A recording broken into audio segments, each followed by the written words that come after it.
Hello, everyone, and welcome to this week's episode of the Live Your Extraordinary Life podcast. I'm your host, Michelle Rios, and I am thrilled to have my friend and fellow coach, Kristy Kuhl, on the show this week. Kristy is a coach. She works with executives and entrepreneurs, women and men, I believe, across the gamut, and really helping to transform their mindset and create lives they really love. She's also a speaker and she's the host of the very new podcast, Keep Rising. I am so thrilled to introduce my beautiful friend, Kristy Kuhl. Welcome to the show, Kristy. Oh, thank you so much for having me. It is a pleasure to be here. Kristy, I'm going to start off where I start with all my guests, and that's with the question, what does it mean to you to live your extraordinary life? Yeah, that's such a great question. I think if you would have asked me a few years ago, it would have included travel and cars and jewelry and houses. And today, um, it really is all about living in true alignment for me. That is an extraordinary life. Being around the people that light me up, that are great for my nervous system, that make me feel amazing, that give me new perspective, but also allow me to be myself, and the places and the things that do that as well. To me, that is living your extraordinary life. And I feel like I've made it because I've designed a life to do that. I love that. So let's talk about alignment, one of my Yep. favorite subjects. And for our audience, explain what it is to feel in alignment. What is it like when you are walking through your day in alignment? Yeah, I feel like I'm floating. I feel like everything is effortless. I feel like I belong in every situation, even though it may be a hard situation, if that makes sense. I do like challenges. I feel like I'm supposed to be there. And, because I've had a journey, as you know, and Mhm. I'm very aware of myself. Pain has manifested physically in me when I've not been in alignment. So I can even say that there's been times where there's been pain in my hip, in my shoulder, etc. And that's a cue to me that I'm out of alignment. Ooh, interesting. Well, let's talk about your journey more because you are currently living in Charlotte, North Carolina, That's correct? right. Okay, but you were from Ohio, if I'm not mistaken. Yes. Ohio, Wisconsin, Charlotte was my Look at journey. that. So let's talk a little bit about that journey. So you grew up in, I'm gonna guess, like suburban Ohio, like so many of us grew up in, small towns in America, and you ended up in corporate America.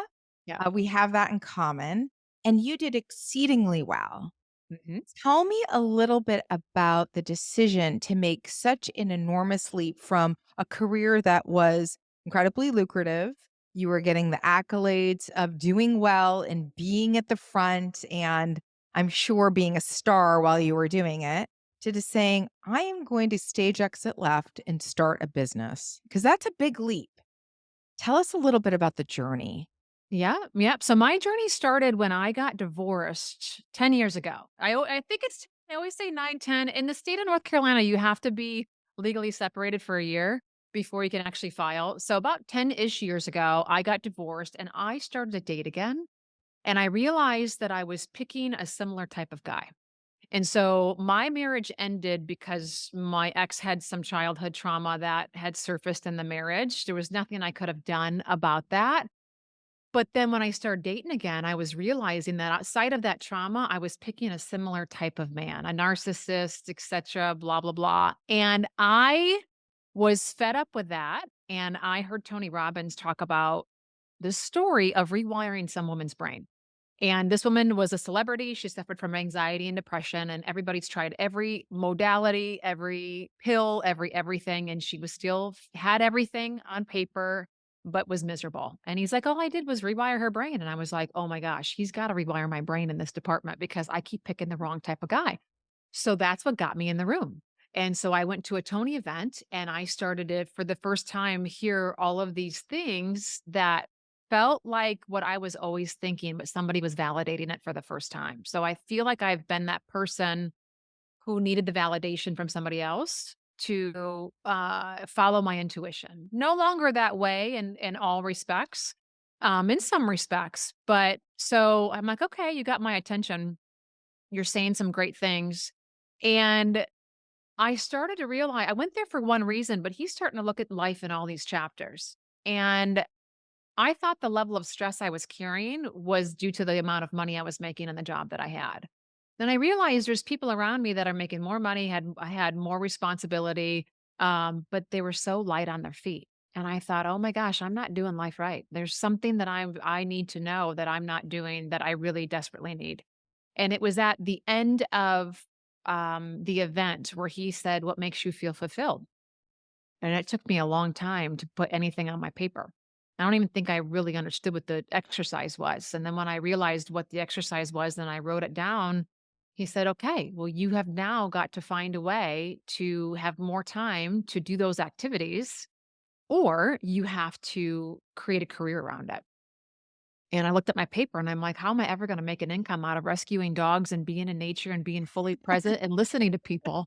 Right. And pouring I into love them it. and talking to strangers. And, I feel like I identify with a highly sensitive person. I listen with my entire being. The book Blink really resonates with me. So I thought, okay. And then I went home and I thought, there's no way that I'm gonna reach true fulfillment, which I now recognize is where life, the magic of life is, the beauty of life is if I stay on this path. I'm running a parallel path that's never going to intersect. So I did what most people would probably do. And instead of quitting my job, I took a vacation thinking like, oh, I can solve all this. And I recognized once I got back and, unburied myself from that week of vacation that I really wasn't able to disconnect from that. If I'm going to really do this, I have to step away altogether. So you then decided to become a coach. You started really working, crafting, honing your craft. I know one of the things that you've done so well is to think conscientiously and with intention about designing your life. And I know that's something that you work really closely with your clients with. How Yeah. do you create a life you love? Because it is more than work. We are, instead of building our lives around our work, learning how to really build our work around our lives. Yeah. Tell me a little bit about your formula because you and I have a very similar outlook in terms of what brings you joy. That Yeah. is such an important question because once we know that, we can understand more about where your gifts are and frankly, the counterintuitive idea of you must do what brings you joy. That's the key to all of this. And it's not the way we were raised, was it? We were No. always raised work hard, work hard, work hard. You play on the weekends. And we are resetting this whole tune to find what brings you joy, do more of that, and you're going to have more of the life you want and not be living for the weekends only. Tell me a little bit about that framework because I think a lot of people get stuck with sounds great. I want a life by design. I want to be able to do that. But I have this job I'm in right now or the situation that's sort of holding me. How do I even begin to think about like designing a life I love and what brings me joy as the starting point. And I think that you would say it has to be the starting point. Yeah, yeah. Well, I think the starting point really is giving yourself permission to do that, giving yourself permission to think about that and realizing that you owe it to yourself to be able to do that because that's where true happiness really is. Growing up in Ohio in a one-stop light town, I learned to be a workhorse. And so, if you want something, you just, you push harder, you work more hours and I'll tell you that left me I don't know how I never burnt out. I don't know how my labs always look good. I never ended up in adrenal fatigue because that was just part of my wiring. So first of all, you have to give yourself permission to do that. And secondly is start with the end in mind. So what do you want your day to look like? Right? So I am an introvert by nature. I need to charge my battery alone for part of the day. Not everybody is that way, but I need to do that. Now, I can't be in crowds every single day coaching people. I can't be on site in these business every single day because I would need so many more days to recharge from that. I Right. being on stage is different because I'm not interacting with each individual person. So when I'm talking to a larger group or on stage, I do need time to reset. So the next day I'll clear my schedule and just allow myself to reset. But do you even know yourself to this intimate level to go, okay, this is what I need? For me, being an Mhm. introvert, I start with 100%, just like this phone does. Everything that comes my way is taking a little piece away from that. The more people I interact with takes a little piece away from that. So I have to be very choosy into who I interact with. On the flip side, if you're an extrovert, you need to be around people because the more you're around them, the more your battery's going up. My battery's going down. So, do you know yourself? Do you know what lights you up? Do you know what doesn't light you up? And start to be very aware and take the inventory of those things. Because once you have that, then with the help oftentimes of a coach, if you haven't given yourself permission, they can help you recognize that you need to design a life that gives you more of the things that lights you up and less of the things that don't light you up. So for me, as I just said, I can't do big crowds all the time. I can't be leading a room, leading exercises, leading workshops. I like one-on-one and I like group where it's more, me teaching something versus interacting and leading a large group that's back and forth the entire Right. time. Yeah. Yeah, no, I get that. Let's talk a little bit about once you like, I'm gonna guess that most of the people that you're dealing with, like I am, have some level of autopilot because they have a routine. Yeah. They are used to being super busy, and yet busy does not necessarily equate productive, as we know, nor does it really mean that you're doing all the things that you want to be doing or that are going to light you up. And I think there's this sort of I don't know, cognitive dissonance of like, but I'm so busy. Yes, but you're Yeah. so busy and you're on autopilot. And talk a little bit about sort of the danger of autopilot and even how to know if you're on autopilot. Cause I would venture to say there are people in my life that are like, this is my day, this is my routine. And I'm like, and a lot of it is automated. You're just used to going through the motions. And a lot of that is not necessarily bringing you joy. So, what are we going to Yeah. do about it? Yeah, yeah. Well, it goes again, it goes back to awareness. So we are, our subconscious is running 95% of everything that we do, our thoughts, our actions, our movement. So if you really truly want to create change, and oftentimes change is created when there's pain and we want to alleviate the pain. It may be that you're tired, you want a different relationship, you feel stuck. Doesn't have to be physical pain, doesn't have to be deep emotional pain, but you're sick and tired of the life that you have right now. You have to stop and take inventory. So, do you know what your day looks like? Are you writing down all the activities that you do? I teach a time management course. I'm a Virgo. Things have to be organized. Things have to make sense. My brain is like an Excel spreadsheet. So, one of the best places to start is to purge everything that you have going on, so that you can, and I do this with my businesses too, because oftentimes people are operating out of their zone of genius, which means you're not going to be happy long term because you're doing all the busy work and all the other things. Now, before we do any of this, do you want to change? Because if you don't want to change, then being busy is a really good way of not seeing the things that you really want to see. Do you really want to put the time and effort into changing your schedule? What would it look like if you got the thing that you always wanted to get? A lot of us are afraid of getting the thing that we always wanted to get. So it's easy just to stay busy and never even open the store. So if you get real clear, have a lot of clarity of what you want to achieve, then what that's step 1. Step 2 then is the awareness of how you're spending your time. Step 3 is how do we offload these things that aren't getting you closer to that goal so that you have more time to get closer to that goal. Otherwise, you're going to stay on That. autopilot and you're never going to get there. You're going to be like me and your life is going to be like this. You're never going to cross over into what you want to get.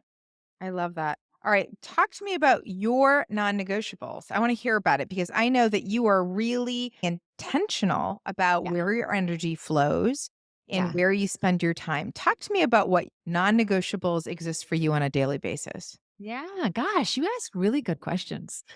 Okay. So in the morning, gratitude practice and priming my reticular activating system for what it is that I want to say. When I started doing that exercise, I'm somebody who wakes up. I grew up in a very anxious home. So I wake up going, oh my gosh, what needs to be done? Where can I get better, etc. Gratitude really grounds all of that.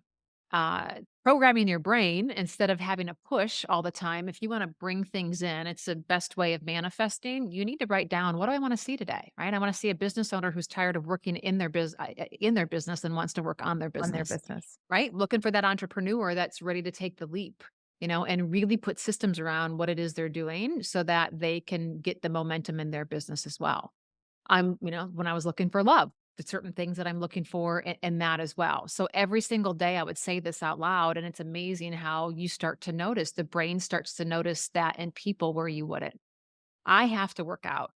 The runner's high has never existed for me. Maybe I didn't reach the high enough mile. I release endorphins lifting weights. So I have got to work out at least 3 days a week, first thing in the morning. If I do it later at night, it weighs on me. I miss opportunities to let the day flow, to go to dinner, to, let things be organic. So I have to work out. I have to spend time with my little dog. That's absolute. Now, from a weekly basis, I need to have intimate conversations and connections. And that was something that I recognized over time that I didn't have enough dinners planned. I didn't have enough lunches planned. I didn't have, it was just a gap that was missing, just that social interaction. And I also schedule in fun. So I look at my calendar every month and go, okay, who am I having dinner with? Who am I having coffee with? When do I have my scheduled time to work? When am I getting in nature? When am I having fun? I love to go to concerts. Again, these are all things that I learned because I fell on the chin a few times after my divorce, being in a new city, lonely, all this tension in my body. Personal growth is very important to me. So listening to podcasts, reading, and sleep. These Yeah. people that think that they can go on 4 or 5 hours of sleep, it just blows me away. That's when the body is recharging itself. That's when you're rejuvenating. So critically important that you're taking in great nourishment and you're also letting your body recharge with sleep. Yeah. Oh, sleep is such an important thing. And I believe, if I'm not mistaken, I was listening to one of your podcast episodes where you literally talk about how one day a week you really let your body rest. Yeah. And that had to have been a challenge in the beginning for someone who I know had a packed schedule and was used to Yeah. being probably overscheduled. How did you give yourself that permission? How long did it really take for you to let go and realize the ability to do more is going to be predicated on my ability to actually allow myself to do less and rest? Yeah. Well, like most things that lessons that I've learned that I try to teach other people, I had to feel the pain before I actually succumb to that. And the hardest part is when you start to infuse other people into your life that don't understand that and they can go, go, go. And I'm like, I'm not wired. I never was wired. I could do it, not great at it. And so this is a piece. But really, what brought it to my attention was my naturopath. She said, you have to rest. And it was interesting because she looked at my labs and they were fine, but she was listening to everything that I was saying too. And she said 1 day a week, nothing. And I was like, okay, I can be on the couch with my computer. And she said, no, that doesn't count. This busy mind gets me in just as much trouble as being physically busy as well. So plan a day, watch movies, have people over that you can just chill and have girlfriend time with, but it probably took me a year after she said that before I actually, started to put it into practice because I wasn't feeling good. And it was the Yeah, only thing that I wasn't doing that she said I needed to do. I love it. Let's talk about books. I'm Mhm. curious. Book that's had the most impact on you from a personal development standpoint. Oh my goodness, there's been so many. Blink, Malcolm Gladwell, Blink. I think I have, my intuition is incredibly strong, and I believe that everybody has, a very strong intuition. I think I tapped into it at a young age, but because everybody around me denied some of the things that I was feeling and thinking, I denied it as well. And so when I read the book Blink by Malcolm Gladwell, the fact that I can deduce things from people so quickly, it's why businesses hire me. They say that I'm a human lie detector and I can figure people out right away. And it's not, I mean, that probably is true in a way. It's just like, I can tell so many things about somebody by the way that they walk down the street. Mm, Right? The brain starts to Rolodex and you're like, "Oh, so and so walked down the street like that too, and so did too." And then I can tell you all these things about the behaviors, and a lot of people don't like to hear that, but it really is truthful. And it really is there's a lot of science behind that. So that's the book that really helped me um get in touch with my intuition and start to make massive decisions on it. When I was in corporate America, I was kind of like the George Clooney up in the air. And I didn't mean to be that person, but I fell into that because I could come into a team and be like, she stays, she goes, she stays, she goes. Little different in personal relationships, right? That's where we all kind of get a little sideways because there's emotion involved in it. But that one, and then another one that I think, again, just really helped me hone things that I was really good at was Atomic Habits. I love James Clear. Yeah, such a great one. And the last one I'll say is The Power of Intention, Wayne Dyer. Yeah.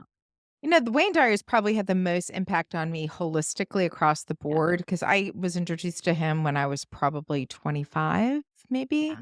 And it was when I was really in a dark place in my own life, and the messages were so different than what I had heard before.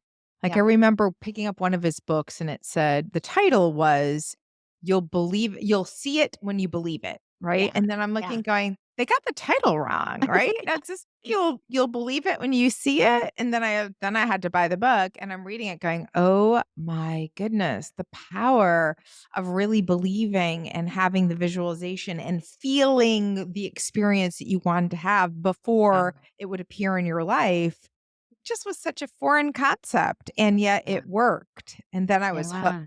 I was like, this is amazing, right? And then the whole notion of, but we're spiritual beings having a human experience. That's why none of this makes Are. sense most days. Like, we're like, Yeah. oh Yeah. my God, earth-shattering information here by Wayne. But yeah, he was instrumental Yeah. in my own You know, growth. and that's one of the things that I think that people don't do enough of is go back and read books that they've read before. So one of the most common questions I get in the DMs is, "What do you read now?" Because everybody knows I'm a big reader. "What do you read now? What do you read now?" "I just finished this," and I go, "Okay, go back and read that again." Yeah. Right? And There is I Oh, go ahead. No, you go ahead. I was gonna say there's this fabulous little book, that was given to me, God, probably 30 years ago. It was an Augmendino book called The Mm. Greatest Salesman.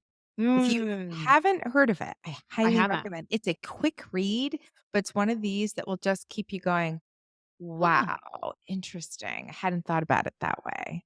Really, really compelling. Right up there with Paulo Coelho's, The Alchemist. Oh, love that one, love that one. You know what you just said about Wayne Dyer and the feeling that I have you done human design? I have. Mhm. Okay, so I'm a generator. Me too. And the feeling, so that's probably why that feeling piece resonated with you, I'm guessing, because it is with me too, right? And so when I'm coaching people and I do their human design and they go, "Gosh, I just don't know what I wanna do." And I'm like, "That's great. I never did. I didn't either." You need a bunch of exposure. Just get out there, talk to people, try things on, because when it comes across your plate, you'll know, you'll feel it, and that feeling will be undeniable. Yeah. No, I 100%. So you're Virgo. Yep. I'm a Libra. I'm just Okay. curious, when is your birthday? 8, September 8th. I'm September 27th. So we're near each other. There's something going on there. I'm all like I am to a T a Libra, like the Yeah, balance, the yeah, aesthetic. I yeah, went to the School of Foreign Service because we're great at diplomacy. Like yes. that's it all just fits so like check, check, check. What are the jobs that they Libras short and ENFJs, which I am, are best at? Therapists, coach, public relations specialist, diplomat. Yeah. Check, check, check, and check. All good. I Uh, love it. yeah, I love it. Let's talk a little bit about mindset because I Yep, know so much of the work that you do, that I do, is really about shifting the mindset, priming the mindset for more. What are some of the things that you do right now on your own self or with clients to really ensure that you have the right mindset for taking on new endeavors, for eliminating some of the limiting beliefs that we may have, or just enabling you to have change occur in our lives? Because as much as we want to think that we're open and we're adaptive, change can really kind of throw you off. So tell me yeah, a little bit about maybe some of the mindset work that you do. yeah, another great question. So I'll give you a couple things that I don't feel like are talked about a lot, and it goes back to the first thing we talked about in designing your life. So I believe that oftentimes people it's hard for people to show up and do those hard things and blow through the limiting beliefs and not have the negative self-talk when you have created a life that is not serving you. Mm. So I had just mentioned, like, do you even know yourself and do you know what you need to operate in a peak performance state? If you don't, I would highly encourage everybody to do that because when I design my life, I have to work out. I have to eat good. I have to sleep good. When I do all those things, my intuition is on point. I can see things, I can feel things. I I have a better opportunity to take the risk, to take the chance, to not have those thoughts. So, can you take a moment to recognize what is it that really lights you up? Where do you feel your best? What people do you feel your best around? Mm. And what people do you not feel your best around? Right? If you don't know how to have the conversation or figure out how to not spend time with people, oftentimes they're family members that are bringing you down, and find the people that are lifting you up. That's where a coach or a mentor can really help. I will tell you another thing early in my journey that I had heard from Tony, and you hear from 6 Ways to Sunday, you become the people that you spend the most time with. Yeah. And that is so true. I would take it a step further. It's the books you listen to, the people that you're following on social media. All of this is getting into you as well. And so, really audit all of that. Where are you spending your time? And get help with conversations to realign that. When I did that, I was in this party phase after my divorce in a new city. And I went home and I was like, I can't hang out with any of these people. And it got really lonely. I'd get to Friday night, and I'm like, "I have no what am I gonna do?" And you know what I did? I started listening to books. I started watching YouTube videos, and these people became my circle of influence, these, Brené Browns, etcetera. So I think that's really important to make sure that you're designing your life. And I also believe if you want to go fast at this, at getting past the negative thoughts and beliefs, you have to get those things out. So you can challenge those thoughts yourself and go, they're never going to pick me, or nothing ever happens good. No, it does, Christy. These things happen good. And then you think about a time where things did happen good, or they did pick you for the job. But what if you had a peer group of 2 or 3 people that you reached out to and you had said, "You know what? This is how I'm feeling," and they squashed it right away because you trusted them and you believed that, you believed in that they really knew you and could see you. I will tell you that's one of the ways that helped me go really fast with getting some of this negative thinking out of my mind. Such great advice. I Such have 3 great people, and advice. they can see my blind spots too. So we all have blind spots. That's why they're called blind spots. And I now feel like I don't want to see this movie again. I don't want to be back here again. I don't want to have this thought again. So I'm going to call Michelle and say, okay, this is where I'm at. And you're going to tell me all the reasons why this isn't true anymore. And boom, it's squashed. It's done. Yeah, no, that's great. That's wonderful. Tell me a little bit about going forward when you feel stuck. Because I think a lot of people are just like, I can't even begin to think about designing a life I love. I feel stuck, Christy. Like, what do I even do? How do I get unstuck? How does that even a possibility? And, I think a lot of folks that are feeling a little bit intimidated by those folks that have been able to rise up and make massive change. And I was like, most of us were exactly in that spot at one point or another. Don't let where you see us now be where you think we've always been. And Yeah. so I'm curious, have you ever felt stuck? And what did you do to get unstuck? Yeah, all the time. I think that it's doing the thing that you always have to do the thing that feels the hardest, which is taking action. And so for me being a Virgo and being a perfectionist, I think that even if you're not a Virgo and a perfectionist, we don't want to make a mistake. Yeah. But action is the answer. So if you can just recognize that action is always the answer, it's going to get you moving. Anything that doesn't work, now you figured out what doesn't work. So there's no mistakes, there's no wrong paths. I believe because I came from the healthcare world and doing a clinical study. So if you look at your life and all the Mm. things that you're doing, you're like, I'm going to do a clinical study. By the end of it, I'm going to figure out what works and what doesn't work. And so maybe that can, you know yourself best. That can diffuse you a little bit to at least start taking steps in the right direction to figure out what could potentially work. But action is always the way. And I believe in having mentors and coaches too. For sure. I think For it can sure. shorten the process and recognize that the things that I'm saying and the things that you're saying, these aren't just Michelleisms or Christyisms. We've studied the best people that are doing it. Modeling is a great thing. So how are all these people doing it? How did all these people get unstuck? They took action. So that should give people a little bit of confidence too that, okay, I'm supposed to do this. It's going to suck. I'm a realist. It's going to suck. You're going to doubt yourself. You're going to question yourself, but it gets easier over time. And then when you surround yourself with people that are doing things that suck, that are taking action and figuring it out and doing their own clinical study, that this is the process. You fall in love with the Yes. process, and I don't care how long it takes you, you'll figure it out, but you're not gonna figure it out if you sit there at your desk and reorganize your desk and put 16 plans together that you're not testing.